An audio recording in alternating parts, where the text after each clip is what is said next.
Es un privilegio para todos nosotros tener una invitada como la que tenemos hoy, que nos ha dedicado un rato de su tiempo para compartir todas sus investigaciones, sus aprendizajes, sus descubrimientos sobre la vida del Maestro Jesús. Cuando digo que es un privilegio, lo digo con el corazón, con gran alegría, porque tener con nosotros a una mujer capaz, inteligente, con gran preparación, con un gran deseo de aprendizaje, de investigar, de profundizar, de ir buscando esa verdad de lugar en lugar, de sitio en sitio, de libro en libro, hasta ir descubriendo cuál ha sido verdaderamente esa vida que ha vivido o que vivió el Maestro Jesús y colocarlo al conocimiento de todos nosotros, pues es algo de gran bendición. Le doy la bienvenida a nuestra invitada Marisa Ventura. Marisa, un gran abrazo, muchísimas gracias por aceptar nuevamente esta invitación.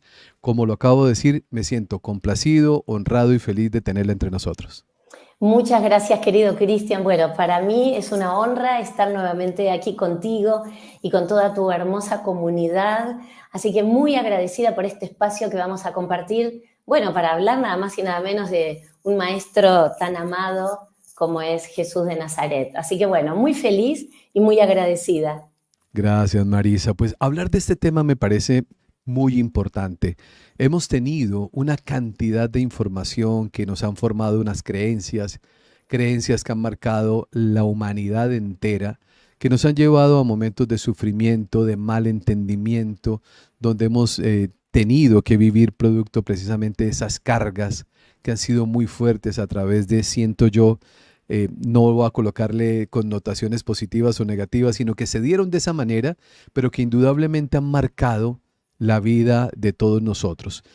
¿Cuáles son esas verdades, cuáles son esas mentiras o malos entendidos, como querramos llamarlo, que nosotros hemos tenido durante tanto tiempo en relación a la vida del Maestro Jesús?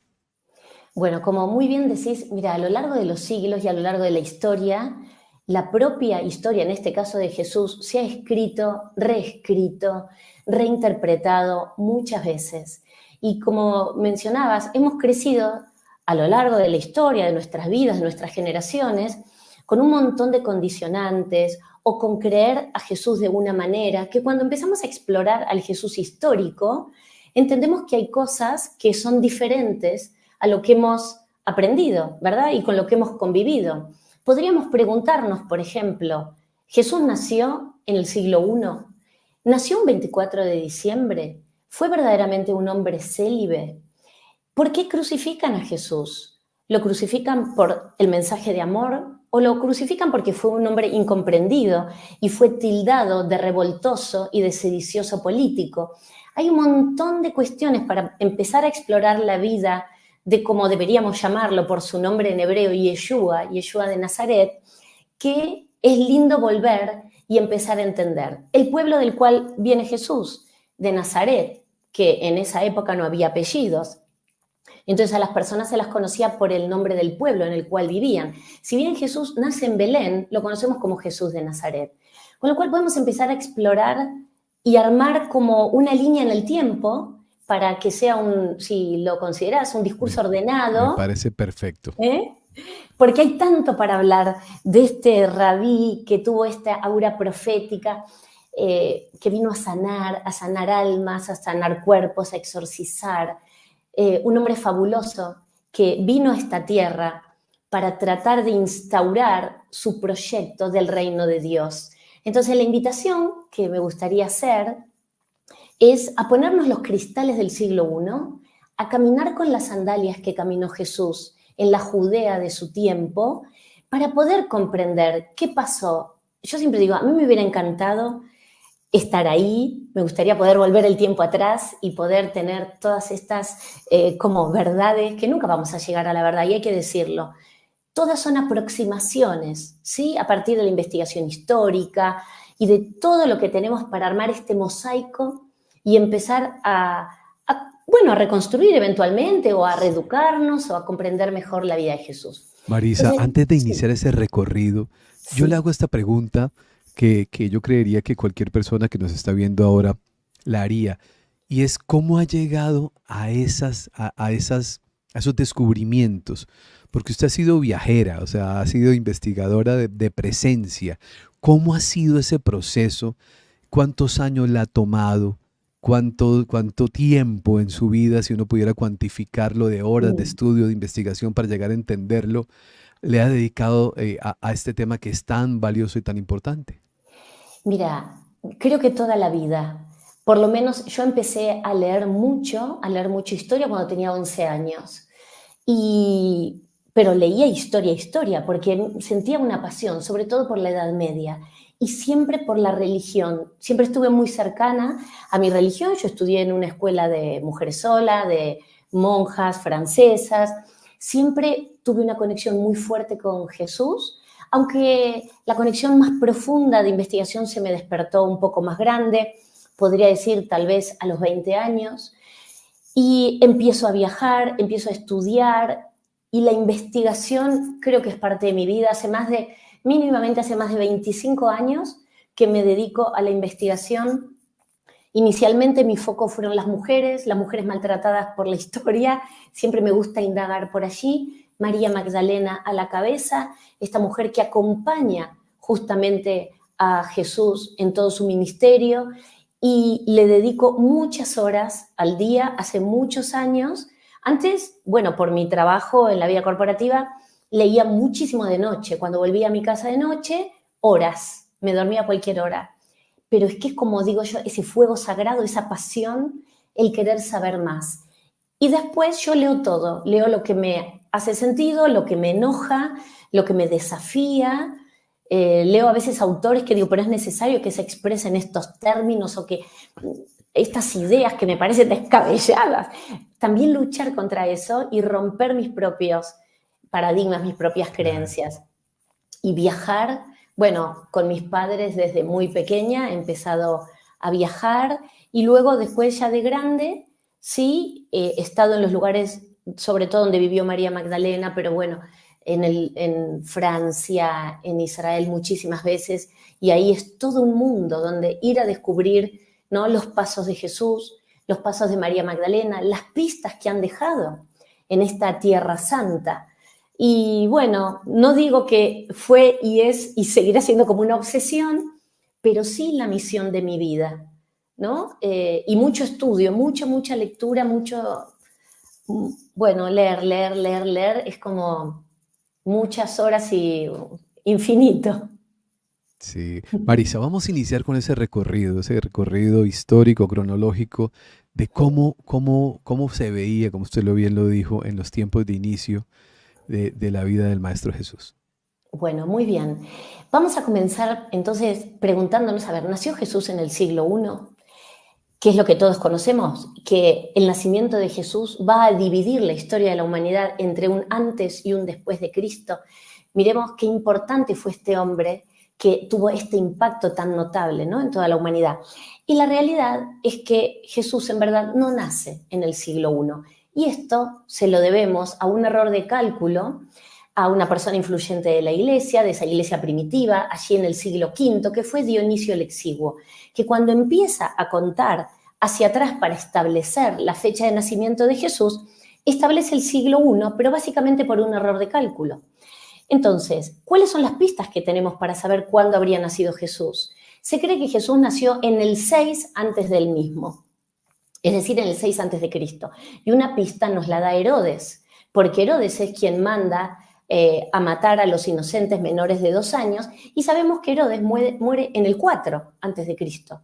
Entonces ahí ya entendemos, y aparte de la historia, esto es un dato histórico que confirma que en este recálculo, en esta cuenta hacia atrás, Dionisio comete un error y establece que Jesús nace en el siglo I, ¿verdad? Pero en realidad él nace 6 años antes del mismo. Y a partir de aquí empezamos también a entender, bueno, ¿será cierto que Jesús nació un 24 de diciembre? Mira, cuando empezamos a ver cómo nace Jesús, que nace en un pesebre, si hubiera sido en diciembre en Israel, en esa época hace muchísimo frío, hay heladas, y Jesús y seguramente la Madre María y José hubieran muerto de frío. Lo más probable es que Jesús haya nacido en el mes de octubre, Por eso ellos se alojan en un pesebre, en lo que se llama una sukkot en hebreo, que es una cabaña, que es una de las fiestas de peregrinación. Entonces, se cree, basándonos en algunos datos históricos, que Jesús podría haber nacido en estas fiestas que generalmente son en el mes de octubre. Allí es donde se celebra Sukkot. Es decir, que ¿por qué se pone el 24 de diciembre? Porque el 25 de diciembre es una fecha en la cual se celebraba a muchos dioses paganos. Y luego del Concilio de Nicea, en el 325, cuando ahí Constantino unifica, ¿no?, la religión del reino bajo esta nueva iglesia en nombre de Cristo, a partir de allí dice, bueno, vamos a unificar. La gente celebraba el 25 de diciembre ritos a distintos dioses. Para que no haya confrontaciones, entonces se establece la fecha de nacimiento de Jesús como el 25 de diciembre, el 24 a la noche, el 25, ¿verdad? Digamos que fue hasta una cuestión estratégica, porque verdaderamente hasta el día de hoy uno puede ir a Israel en el mes de diciembre y si él hubiese nacido en un pesebre, hubiesen muerto de frío, lo más probable. Con lo cual tendría cierta lógica pensar que fue en el mes de octubre cuando se celebra estas fiestas de peregrinaje, que es la fiesta de las cabañas, donde se celebran las cosechas, se construyen unas cabañas al aire libre, que tienen que tener, hechas con ramas, tienen que tener un agujero en el techo para poder mirar de noche las estrellas, para agradecer a Dios. Bueno, es una belleza esa celebración. Entonces, aquí ya tenemos como un primer error de cálculo. ¿Nos va a cambiar la vida de lo que entendemos de Jesús? No, pero nos va a empezar a mostrar algunos datos que sí nos van a poner como en mejor sintonía en la cronología histórica. Luego sabemos que Jesús nace en Belén, pero lo conocemos como Yeshua o Jesús de Nazaret. ¿Y qué sabemos de Nazaret?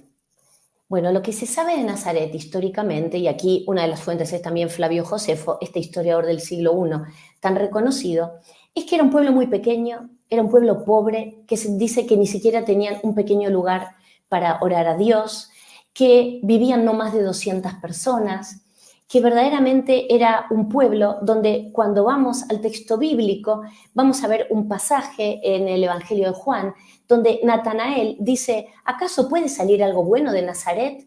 Y Felipe, luego el apóstol, le dice, ven y verás. Entonces, fijémonos cómo ya vamos a ver que donde vive Jesús, Nazaret era un pueblo muy pequeño, un pueblo pobre, de muy poquitos habitantes, que se consideraba que de allí no podía salir nada bueno. Sin embargo, Felipe redobla la apuesta y le dice a Natanael, ven y verás, es decir, ven a escuchar a Jesús, claro que puede salir algo bueno de allí. Entonces empezamos a hacernos este recorrido por su vida. ¿De qué vivía Jesús? Trabajaba. Yo siempre digo, Jesús, sabemos que sobre todo las mujeres aportaban económicamente al ministerio de Jesús, porque ¿de qué trabajaba Jesús? De bajar el reino de los cielos a la tierra, de tratar de instaurar ese reino que iba a ser para todos, para los pobres, los excluidos, los enfermos, las prostitutas, los publicanos, todas las personas excluidas del sistema social. Esa es la audiencia a la cual Jesús se dirige. Ahora bien, en ese momento Jesús no tiene un trabajo estable. No es que va a trabajar y vuelve. Pero recordemos que el ministerio de Jesús empieza aproximadamente cuando Jesús tiene 30, 32 años. ¿Qué pasan en esos años perdidos de Jesús? ¿Qué pasa en su infancia? ¿Quiénes fueron sus maestros? ¿Acompañaba a Jesús, a José en el trabajo? Bueno, la historia también nos va a decir que Jesús trabajaba con José. Jesús era un tectón. Tectón es una palabra griega que significa artesano, que significa albañil. Es decir, y esto lo vamos a encontrar tanto en el Evangelio de Mateo como en el Evangelio de Marcos, que se van a referir a Jesús como tectón. Es decir, podía ser un artesano, podía ser un albañil, podía ser un carpintero. Es decir, que Jesús trabajaba con José en la famosa carpintería que sabemos que tenía.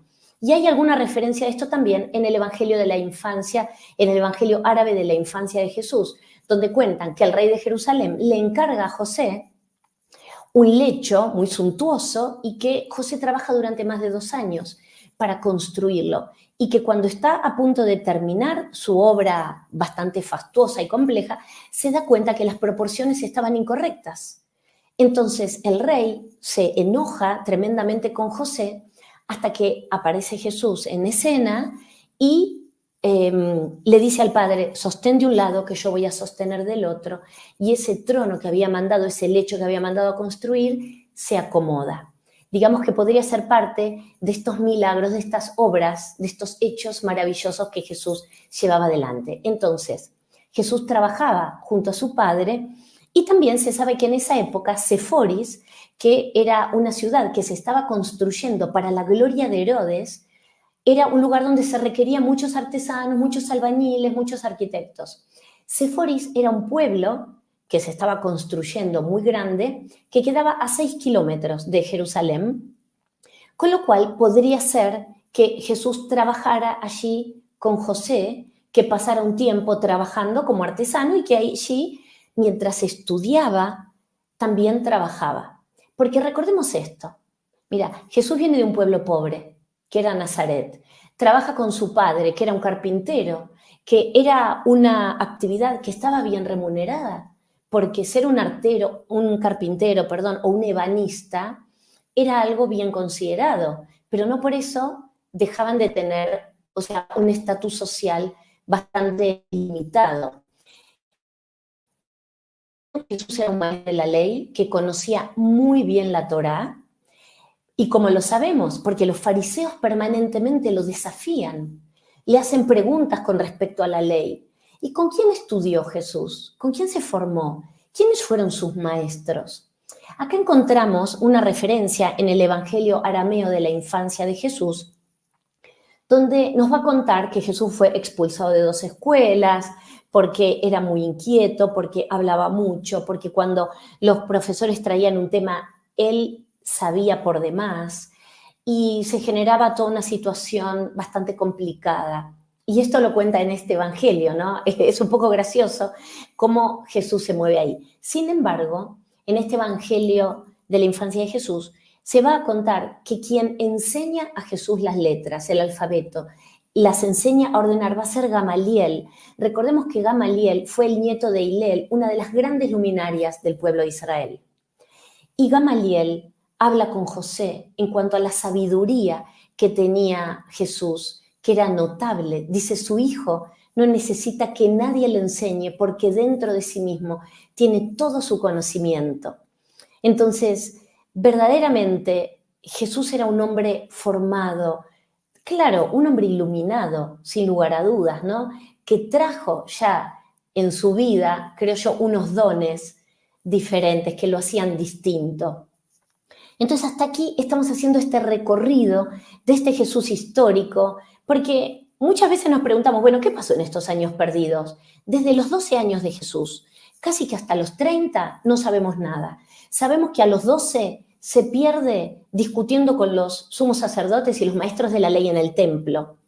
Y después volvemos a saber de él a los 30 años, cuando empieza su ministerio público. En este periodo de 18 años, Jesús trabaja, probablemente, como lo refiere también Flavio Josefo, en Séforis, esta ciudad que requería mucha mano de obra.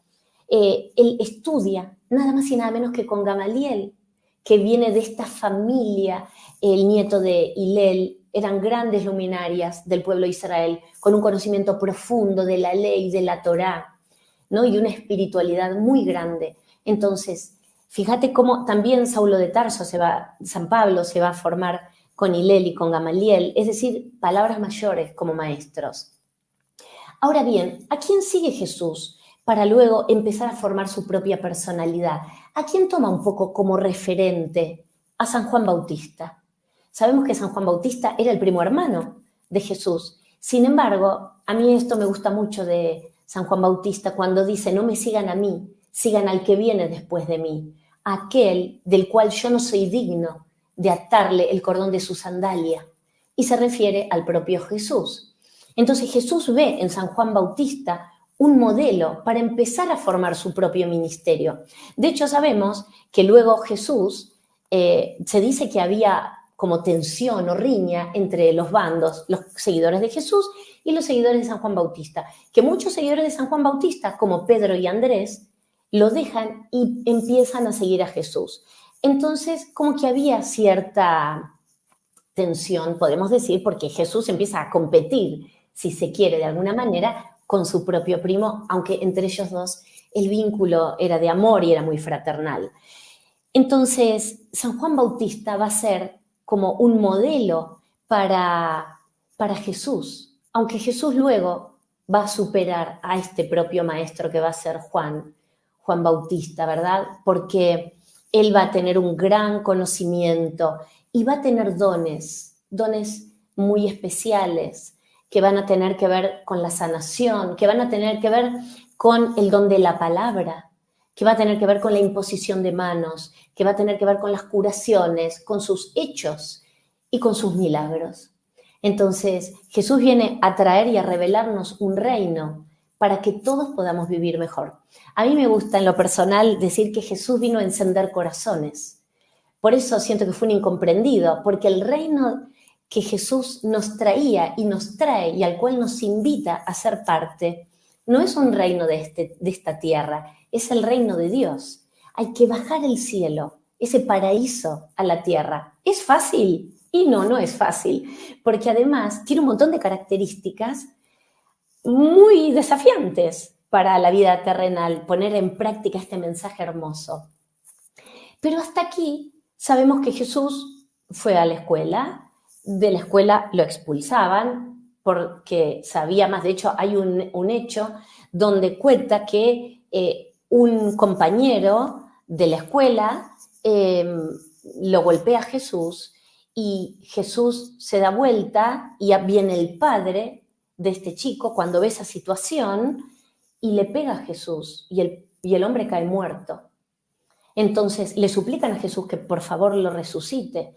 O sea, cuando leemos a veces estos textos que son considerados apócrifos, porque sobre todo los evangelios de la infancia de Jesús, como bueno, tanto otra cantidad de evangelios, son considerados apócrifos, pero hay mucha información que inclusive la propia iglesia toma para sí. Entonces vale la pena leerlos porque construyen sobre los canónicos, no es que van en contra, sino que aportan luz, sobre todo a esos años perdidos, esa información que no tenemos tanto de Jesús. Ahora bien, toda esta información de Gamaliel, del que él vivía en Nazaret, todo esto son datos históricos verdaderamente. Con lo cual, este recorrido ya nos empieza a perfilar un poco este hombre, cuáles eran sus inquietudes, cómo se formó, ¿no? Y que empieza a ofrecer una interpretación diferente de la ley. Jesús dijo incansablemente, yo no he venido a abolir la ley ni los profetas, sino a dar cumplimiento.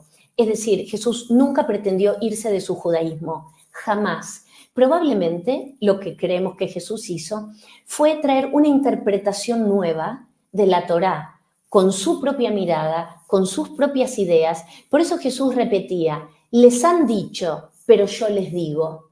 Cuando leemos las bienaventuranzas, cuando él explica con parábolas, era la manera que Jesús tenía de explicar. Las parábolas son cortas, son concisas y traen ejemplos de la vida cotidiana que la audiencia pudiera comprender. Habla de las ovejas, habla del campo, habla de sembrar una semilla, habla de la cizaña, habla en un lenguaje que toda la gente entendía. Y son enseñanzas así, ¿no? Como cortitas, concisas y profundas, para que la gente comprendiera. Es decir, que Jesús va a traer esta interpretación personal y yo digo, va a bajar la Torá al día a día, la va a poner en práctica. Por eso después vienen los fariseos, con quien Jesús tenía puntos de encuentro, sobre todo el tema de la no violencia, pero no es el grupo al cual él podemos decir que pertenecía absolutamente. Porque después nos preguntamos, ¿Jesús era esenio? ¿Era fariseo? ¿A qué facción pertenecía?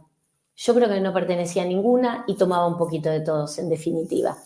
Pero los fariseos todo el tiempo le van a preguntar a Jesús y tratan de que pise el palito a ver si hay algo que Jesús no se acuerde. Y era imposible porque Jesús tenía un conocimiento tan profundo de la ley que se lo sabía al pie de la letra. Los esenios, ¿hay posibilidad que Jesús haya estado en Qumran con los esenios, donde se cree que estuvo un tiempo Juan Bautista también? La respuesta es que sí, pero que después también abandona ese lugar, porque los esenios vivían solos, eran un grupo muy reducido, no tenían mujeres, no había niños, se dedicaban a transcribir las Sagradas Escrituras. Y sabemos que algo que distinguió a Jesús de todo el resto era la inclusión, sobre todo con las mujeres. Jesús era tremendamente inclusivo con las mujeres. Las mujeres fueron la clave del ministerio de Jesús, no solamente porque aportaban económicamente, lo acompañaban con su servicio, eran lo que vamos a conocer luego como los diáconos. Ellas eran diaconisas. De hecho, Jesús todo el tiempo dice, y esto lo menciona Lucas en su Evangelio, que Jesús se presenta a sí mismo como un servidor del reino, como un diácono. De ahí viene luego la palabra de los diáconos y las mujeres diaconisas. Había mujeres que estaban al servicio, que ayudaban a acomodar a la gente cuando se sentaba a escuchar, les daban alimento.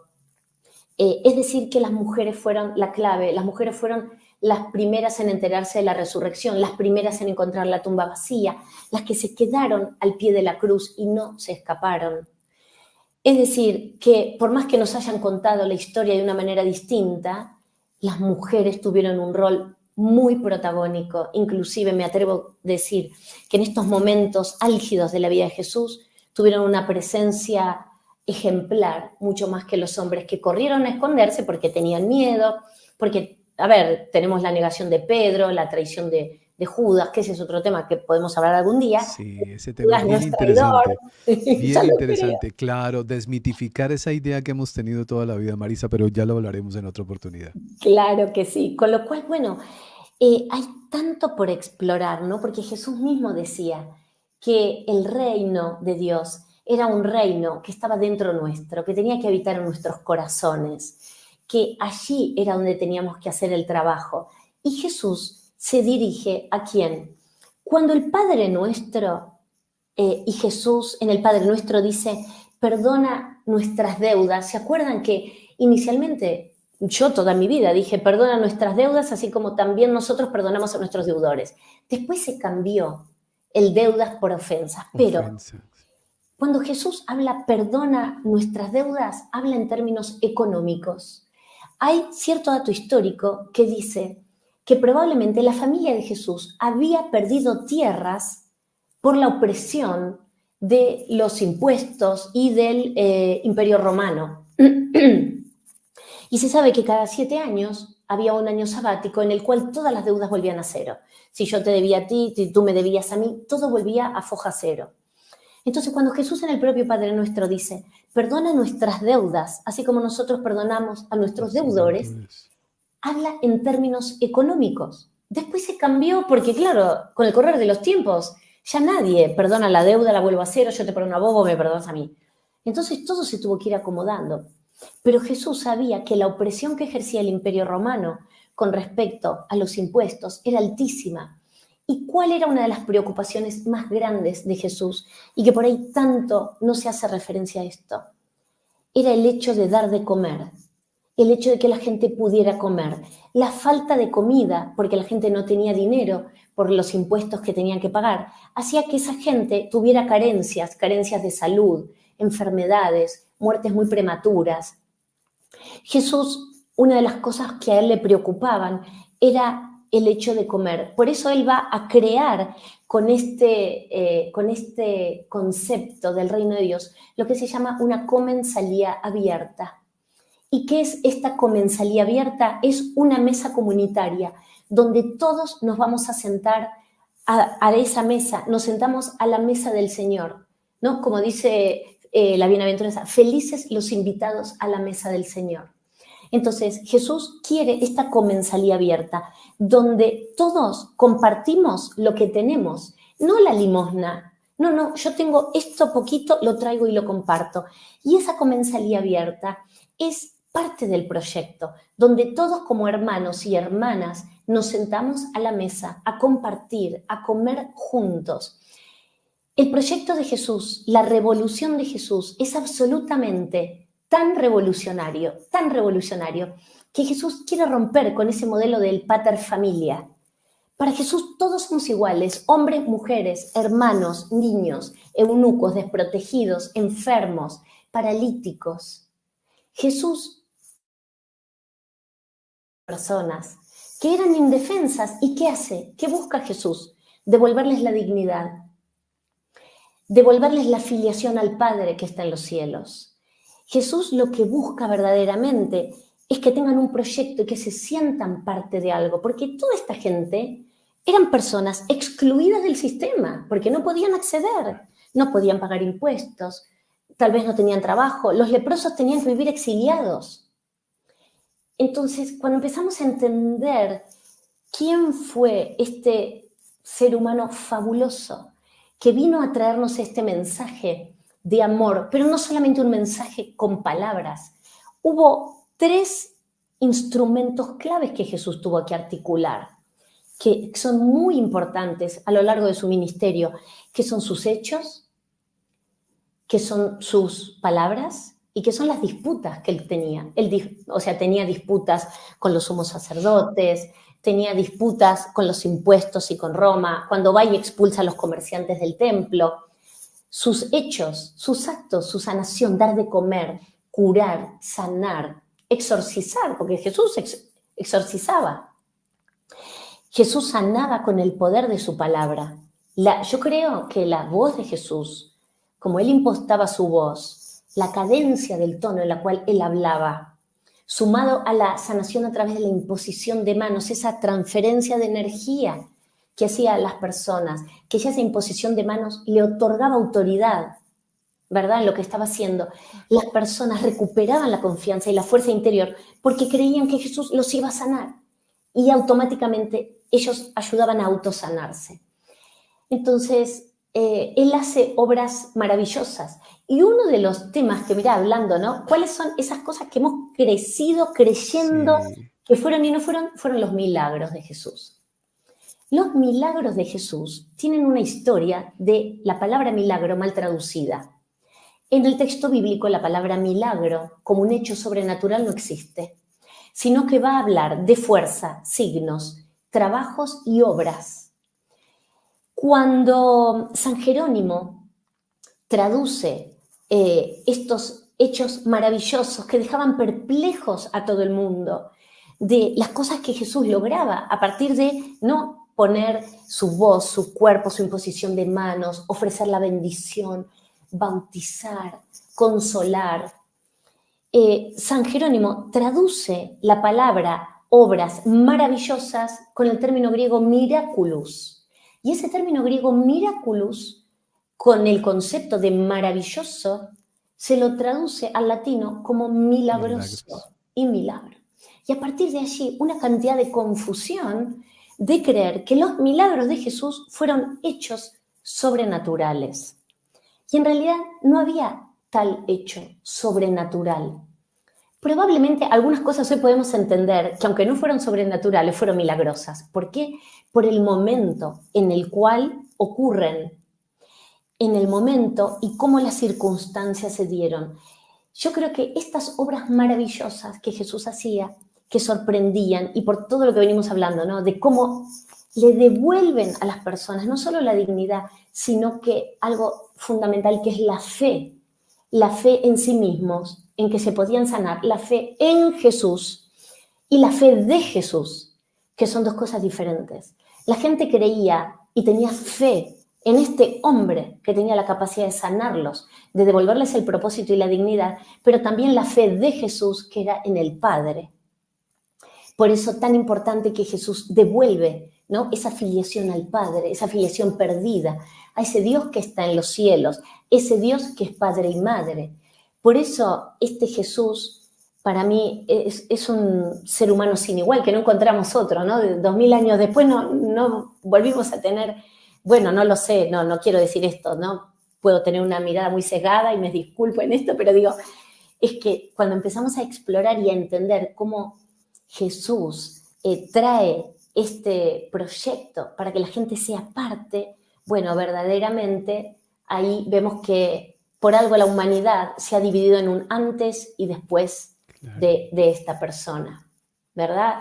Él hizo un quiebre, sin lugar a dudas, en la humanidad, en la conciencia, porque a partir de lo que Jesús empieza a enseñar, de las parábolas, de las bienaventuranzas, de sus hechos, de las disputas, cómo él discute con los fariseos, cómo se enoja con los mercaderes del templo, y dice, esto es una cueva de bandidos, no transformen la casa de mi padre, que es una casa de oración, en una cueva de ladrones.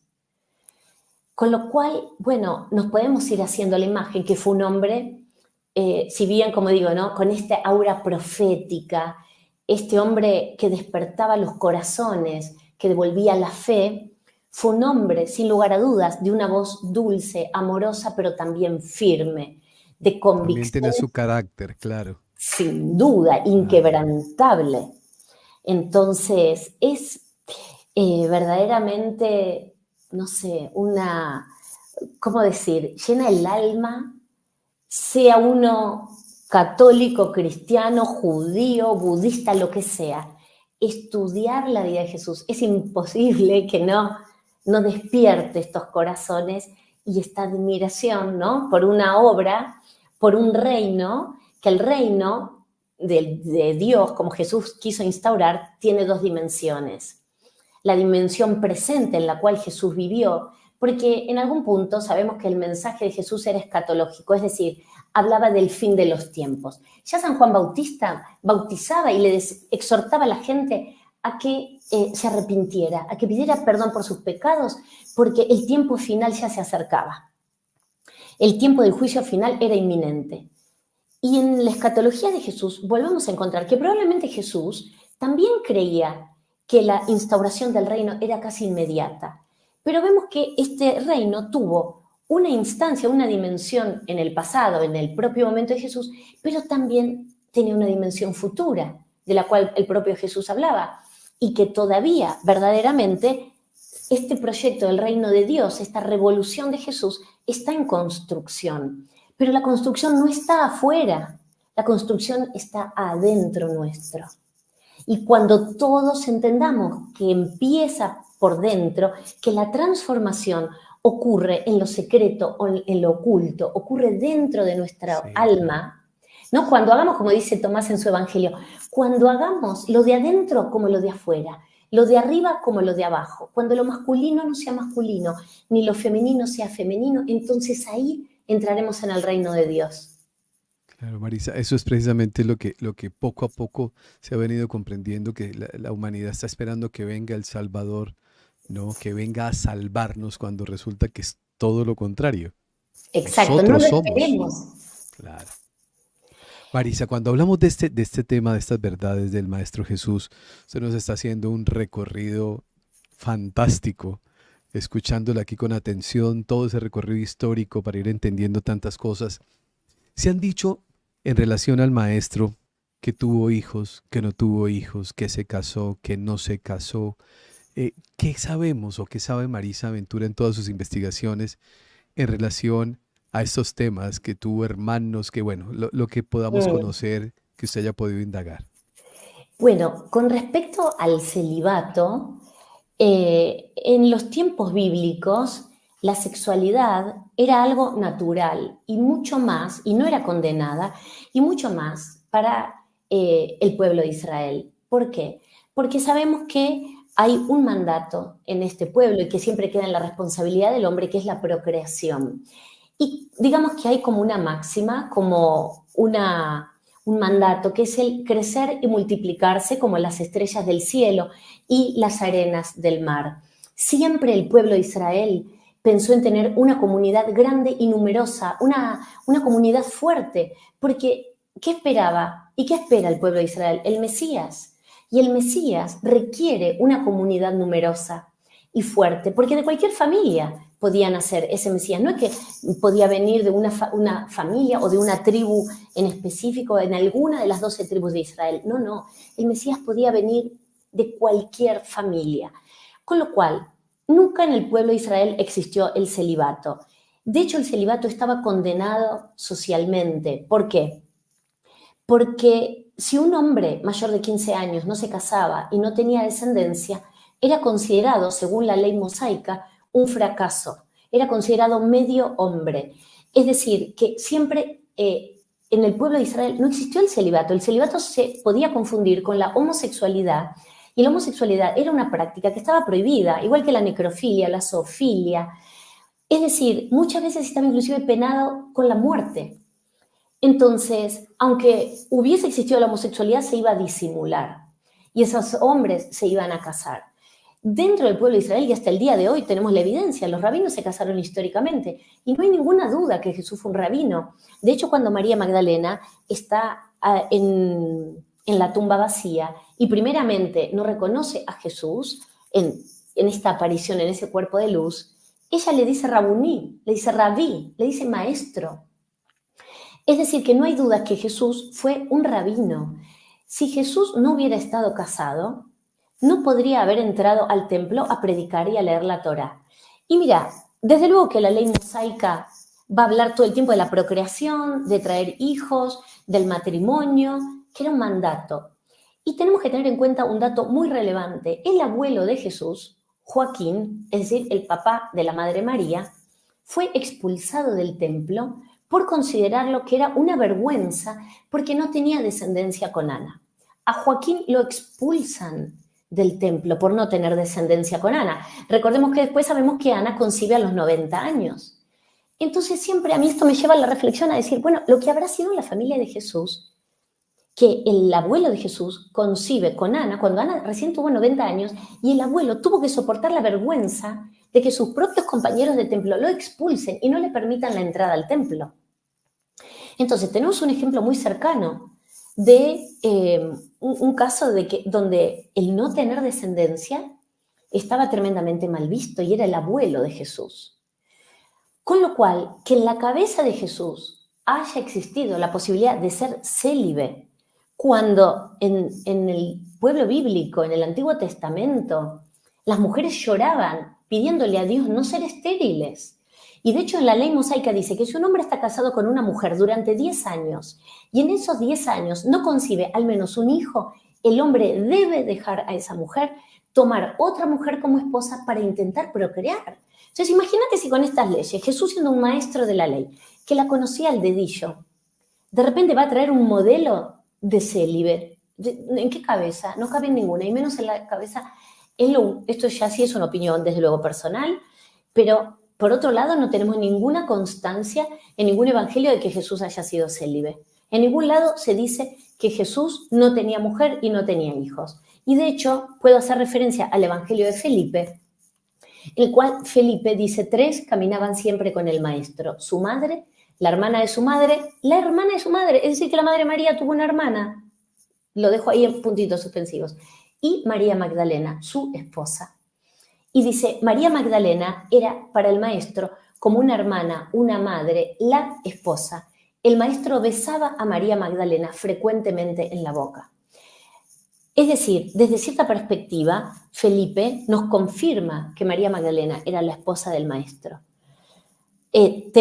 No había actas de matrimonio en esa época, claro que no. Todo lo que estamos diciendo es armar un mosaico, un rompecabezas de la vida de Jesús con toda la información que gracias a Dios hoy tenemos disponible. Ahora, en la tradición del pueblo de Israel no existe el celibato como tal, no existe. El celibato se le impone a Jesús definitivamente en el año 1074 en el Concilio de Roma y lo va a imponer Gregorio VII. Con lo cual, cuando empezamos a mirar la ley mosaica, el celibato prohibido y condenado absolutamente por poder considerarlo, ¿no?, como estábamos diciendo, como la homosexualidad. Entonces, un Jesús célibe no le servía a nadie. ¿A quién le servía? Sí, económicamente a la estructura eclesiástica le sirvió. Y para descalificar también luego a las mujeres. Por eso las mujeres no han tenido roles protagónicos dentro de la estructura eclesiástica y ni roles de liderazgo verdaderamente. Es una iglesia de hombres, armada por hombres, y debería decir casi que para hombres, cómo las mujeres fueron corridas de escena.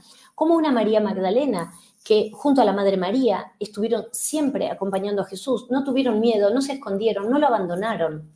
María Magdalena fue la primera mujer en encontrar la tumba vacía y va y anuncia. Como en el siglo I el testimonio de una mujer no era tomado como válido, va Pedro y Andrés a constatar lo que Magdalena había dicho. Finalmente, a quien Jesús elige para volver resucitado en esa primera aparición pública, ¿a quién es? ¿A Pedro? No, no vuelve a Pedro, perdón. No vuelve a esa piedra sobre la cual iba Jesús a construir una iglesia, que ese relato seguramente Jesús nunca lo dijo, porque luego Jesús mismo llama a Pedro piedra de tropiezo. Es decir, que cuando empezamos a estudiar, Jesús cuando habla y dice que sabe que él va a tener que entregar su vida para la construcción del reino, Pedro dice, no, Dios nos libre que esto ocurra. Y Jesús le dice, apártate, piedra de tropiezo. Entonces, ¿por qué Jesús vuelve a Magdalena? ¿Por qué no vuelve a Pedro? No hay una sola referencia canónica de que Jesús o que la Madre María haya visto resucitado a su hijo. Por eso también cuando vemos representaciones de la piedad, son propias de la imaginería o del descendimiento, son parte de la imaginación para recrear toda una situación. Con lo cual, en ese sentido, podemos empezar a armar este rompecabezas. Ahora bien, hay que ser justos y también decir que el modelo de Jesús fue tan revolucionario, tan diferente, y Jesús creyendo, ¿no? Como decíamos antes, en el fin de los tiempos, y él con este concepto de la comensalía abierta, de crear una mesa de hermanos y hermanas, podríamos atrevernos a pensar que él haya decidido la no procreación. ¿Por qué? Porque su proyecto era tan revolucionario que él quería romper con ese modelo patriarcal donde el hombre era la voz cantante y Jesús quiere un mundo de iguales. Entonces, desde esa perspectiva, podemos abrir una línea de pensamiento de entender que Jesús puede haber decidido no procrear, puede haber decidido que el mundo venidero o este reino de Dios que era inminente era de hermanos y hermanas.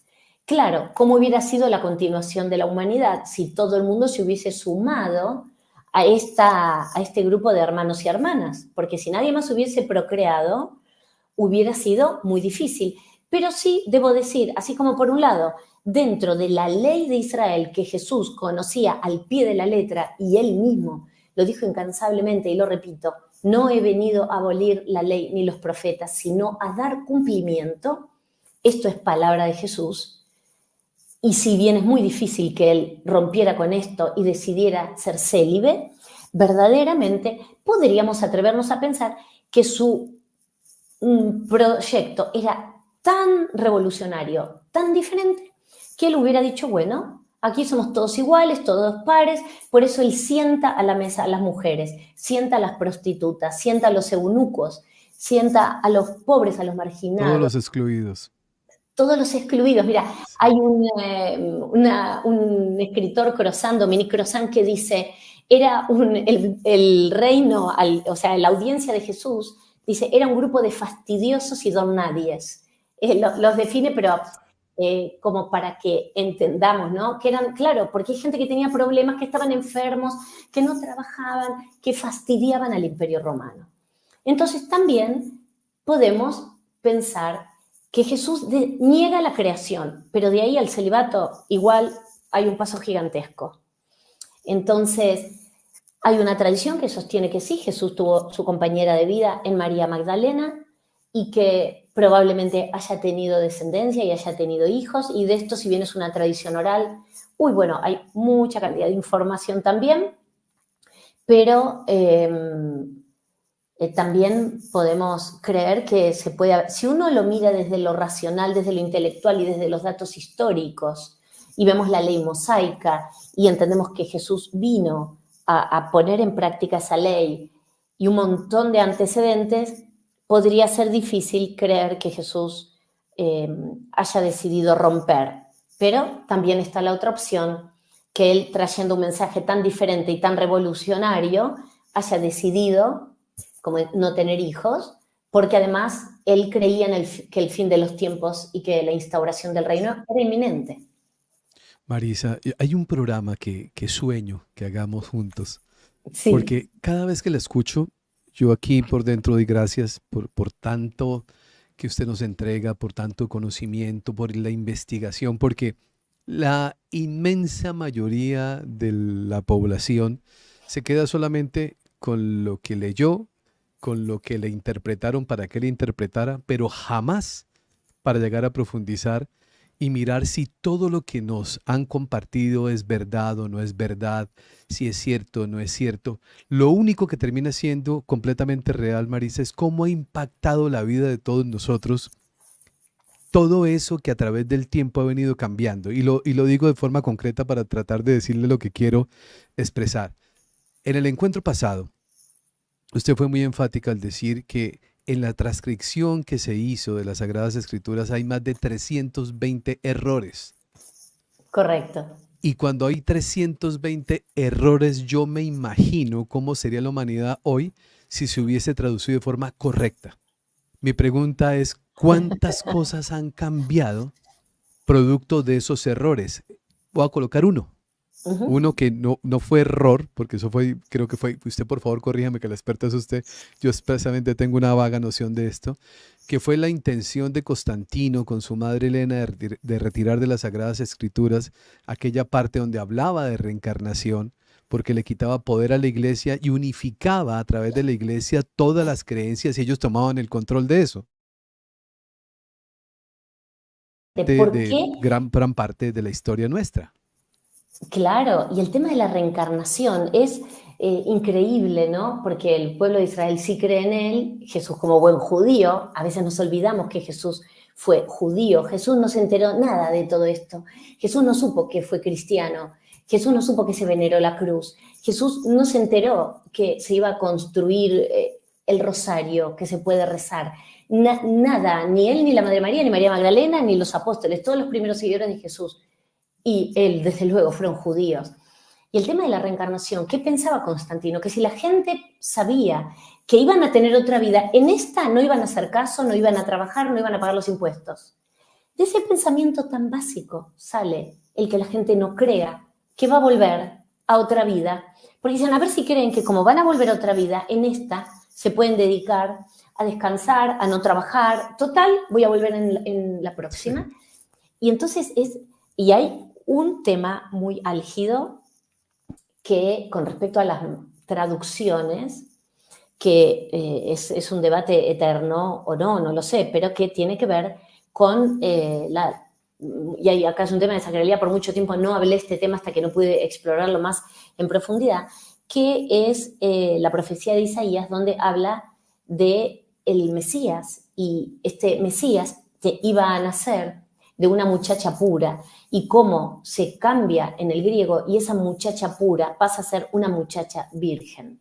Y se cambian directamente las palabras, ¿verdad? Entonces, ¿cómo a partir de ahí, para que Jesús pueda cumplir con todas las características que tenía que tener el Mesías, a partir de allí también tenemos una madre virgen, vamos a tener un montón de circunstancias que van a hacer referencia verdaderamente a la vida de Jesús, como para acomodar un poco esa vida para que encaje dentro de las características del Mesías.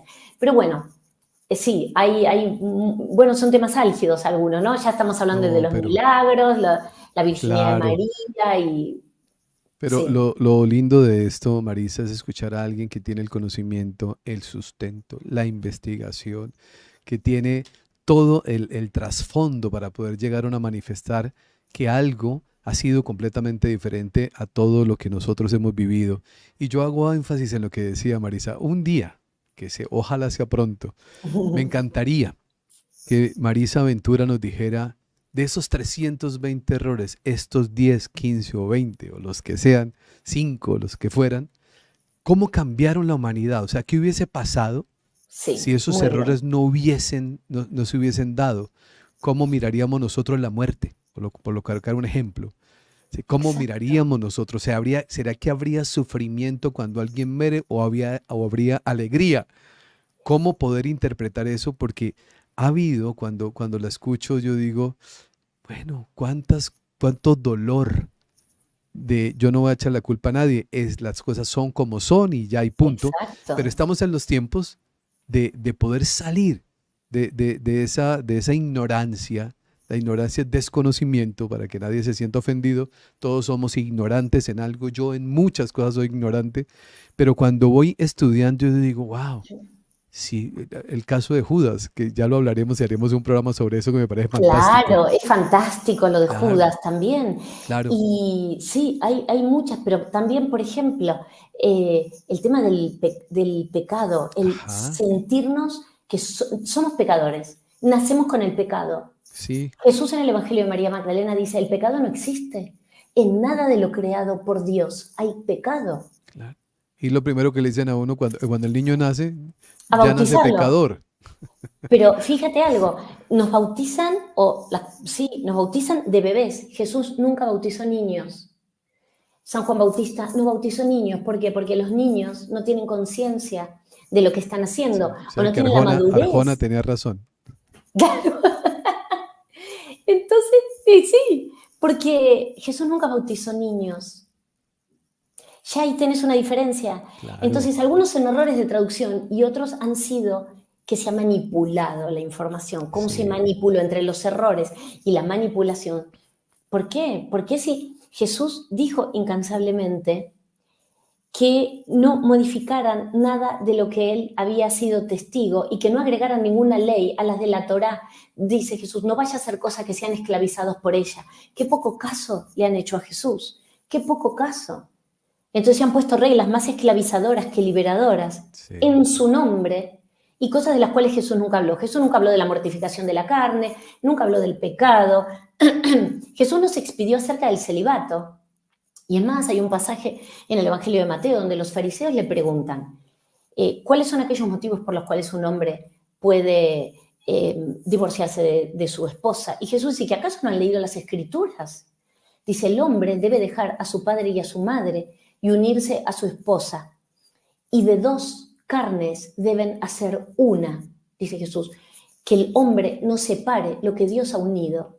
Entonces, si Jesús mismo es el que dice que el hombre debe dejar como un mandato a su padre y a su madre para unirse a su esposa, y de dos carnes deben hacer una, porque ahí está el milagro luego de la procreación. Entonces, si es el propio Jesús, cuando nos ponemos los cristales para ver con ojos nuevos y escuchar con oídos atentos las enseñanzas de Jesús, muchas cosas cambian de Claro. significado. Somos muy buenos haciendo altares, pero muy malos haciendo caso. Correcto. Es buenísimo eso, es cierto. Sí, o sea, Así es. entramos en el ritual, hacemos muchos rituales, pero el mensaje tan claro, tan maravilloso que era el amor incondicional y todo lo que está alrededor, a eso Exacto. no, y por eso pues vemos nosotros el mundo en el proceso que va, que también está bien, porque al fin y al cabo todos son procesos Claro y que todo sí. es evolución, pero este tiempo de evolución que estamos teniendo junto a Marisa es el que empieza a romper una cantidad de creencias, invita, como Marisa lo ha dicho y como lo digo yo permanentemente en el canal Marisa, investiguen, lean, busquen más información, indaguen, porque es la única manera en que Ujú. uno puede llegar a tener un criterio propio luego de hacer todo un proceso de investigación donde todas las neuronas se unan y dicen, claro, ahora ya entendí. Entonces Exacto. empezamos nosotros a ver una verdad diferente y empezamos a vivir diferente. Y ese es el llamado que tenemos en este tiempo. Exacto. Y te digo algo que me viene, ¿no? Sí, Jesús estuvo casado, no estuvo casado. eh, En realidad lo que importa Sí, es lo que muy bien decías, es un mensaje que cambia. A ver, ¿qué nos preocupa si Jesús sí, amó, tuvo una compañera de vida y sí, tuvo descendencia? ¿Qué nos cambia? sí. ¿Qué? ¿Vamos a respetar menos sus enseñanzas? ¿Lo vamos a empezar a mirar diferente? ¿O que un Jesús que haya podido experimentar el amor en todas sus dimensiones, la mística, la terrenal, la física, la humana, la sagrada, que nos va a cambiar? No, al Claro. contrario, yo creo que lo acerca muchísimo, lo humaniza. No hay que asustarse si eventualmente el maestro tuvo una compañera de vida, si procreó o no procreó. Sí, cuando yo me paro desde la perspectiva femenina, ¿y qué hubiera pasado con la humanidad si hombres y mujeres, desde el notable mensaje traído por Jesús, hubieran caminado juntos? ¿Qué hubiera pasado con la humanidad si hombre y mujer iguales, como Jesús soñaba y lo puso en práctica en su vida y en su ministerio? Ahí sí debo decir que cambia. Bueno, entraríamos en otro terreno que tiene que ver con luego los siglos de silenciamiento de las mujeres y haber sido corrido de escena, ¿no? Desde un lugar de mucho respeto también y con una mirada crítica, pero también de investigación. Sí. Pero bueno, el impacto de este hombre en las vidas de la humanidad ha sido y seguirá siendo Eterno. eterno. Sea uno Eterno. cristiano católico, sea No, judío, no no, importa, como un maestro. no. Así Dijo, es. es tan fácil expresar sus enseñanzas y nos toma tantas vidas poder aprenderlas, Marisa, Así ¿no? es. Tantas vidas aprender a no juzgar, a no Ay, sí. condenar, a todos los no que sabemos nosotros que simplemente cuando no comprendemos lo que hacemos Ujú. o cuando no comprendemos esta frase tan simple, cuando yo daño al otro, me daño a mí mismo, porque somos lo mismo, pero cuando yo le sirvo al otro, me estoy sirviendo a mí mismo a través del otro y eso es una gran bendición. El día que comprendemos esto, lo asimilamos y actuamos basado en una nueva mirada, este mundo va a evolucionar, pero depende, por supuesto, de cada uno de nosotros. Marisa, querida, muchísimas gracias. Siempre escucharla es un repaso histórico, geográfico, hecho de todo tipo. Yo celebro mucho su presencia con nosotros.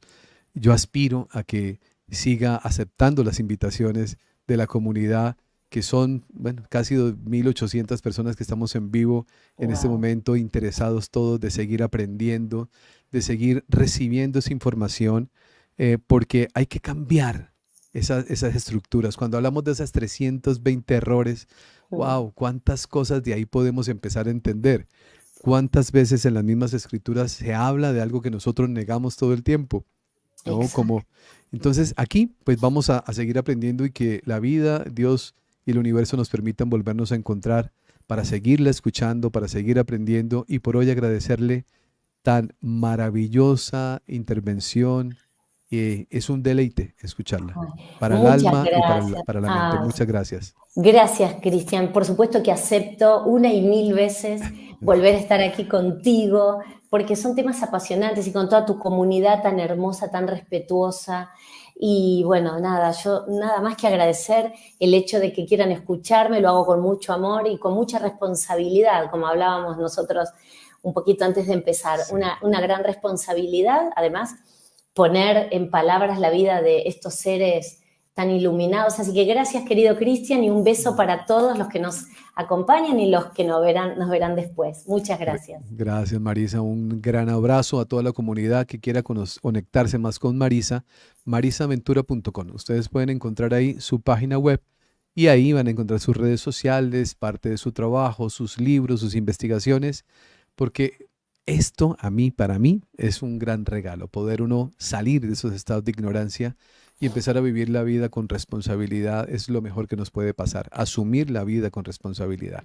A todos ustedes un inmenso abrazo, muchísimas gracias por su compañía y me despido como siempre recordándoles que por favor jamás olviden hacer de cada día de su vida el mejor día de sus vidas. Bendiciones para todos, un inmenso abrazo.